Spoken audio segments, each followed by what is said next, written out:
Tonight, more fallout from the bombshell story threatening to cool Mike Huckabee's smoking campaign. Today, the Republican candidate trying to answer tough questions about his role in the release of a convicted rapist who went on to kill 2 other women, one pregnant with her first child. On the Today Show this morning, Huckabee denied he played any part in Wayne Dumond's release and said he never tried to influence the Arkansas Parole Board to release him. The board invited me. I didn't go there at my own accord. And that if anything, the board tried to persuade me to not consider clemency, which, by the way, I did deny. But the evidence contradicting that account continues to mount. First, remember, the Arkansas governor wrote this letter to Dumond while the brutal rapist was behind bars. This is what Huckabee wrote. "My desire is that you be released from prison. I feel that parole is the best way for your reintroduction to society to take place." Now, former aide is coming out today with new information that Huckabee did try to influence the parole board. Quote, in a phone interview, this is from ABC News, Reeves said Huckabee told the board members he thought there was something nefarious about the criminal justice system in Dumond's case and that the rapist got a raw deal.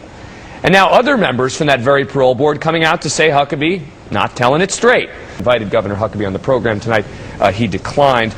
All right, Dr. Chastain, first let me ask you, you've been listening to what Mike Huckabee has been saying about this. Is he telling the truth? There's no question that the governor brought up the issue of releasing Wayne Dumond. I don't know who initiated the meeting, but we were told that the governor wants to come and meet with various boards and commissions. Our time has come, and when we did meet, the governor said things like, I know this is a difficult job, I hope you do a good job, and so on. Thank you for your service, and there is one case I'd like to talk to you about. Whereupon the chairman of the board immediately said, well, we'll go into executive session. So everyone was sent out from that meeting except the board members, the governor, and the governor's liaison. Even the governor's bodyguard was sent out. He was a former student of mine, so it's easy for me to remember. At any rate, once everybody got out, he was recognized, and the governor said, well, the case that I wanted to talk to you about was this fellow Wayne Dumond. I just have looked at this case quite a bit, and I think maybe he was a guy from just the wrong side of the tracks who got a raw deal. After all, he got a pretty stiff sentence. And I responded by saying, Governor, if you rape a cheerleader in a small town like that, you're going to get a long sentence. If you're convicted. And furthermore, that sentence had been changed by former Governor Tucker to 39 and a half years. So let's be clear, Dr. Chastain, I mean, you're making it pretty clear that he was advocating for early release. There's no question that anybody at that meeting would believe that. Dr. Chastain, since you were at the meeting, I want to play again one more piece of sound. This is Huckabee on Meet the Press talking about what he says the board said to him. So you did talk to the board about him? Only thing I said was this. They asked me, did I think that he should be paroled or something to that effect, and I simply said, I think that his case has got to be given, a serious look. Dr. Chastain, true? Well, it didn't happen that way.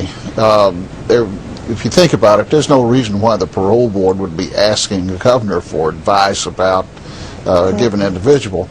I think let me say this. He's met with a lot of people like me many times all day. I've met with the governor one time while on the parole so you remember board in 7 years. Yeah. I remember it very clearly. Yeah. All right. Fair enough. Thank you very much for coming on the program. This is Mr. Huckabee on Meet the Press on the 28th of January. I went there, even though there are some tabloid reports that try to make it that I did, I went there to get acquainted with them because I hadn't appointed any of them. You never mentioned Wayne Dumond? No, they brought it up to me. So what do you know? What do you know about any of this? I know that when I went to when I was called for the next board meeting, I was informed by board members that the governor had appeared before them, asking them for support in the release of paroling Dumond. No question about that. There was no lack of clarity as to what the purpose. Okay. Let me ask. I got to bring in Nico Pitney here for a minute. How is Bill Clinton becoming relevant to this story? Well, he's becoming relevant as an excuse for Huckabee to confuse this issue. His distant cousin was the one who was raped, the 17-year-old, and so he recused himself when he was governor. His lieutenant brought this man's sentence down from life plus 20 years down to 40 years, 39.5 years.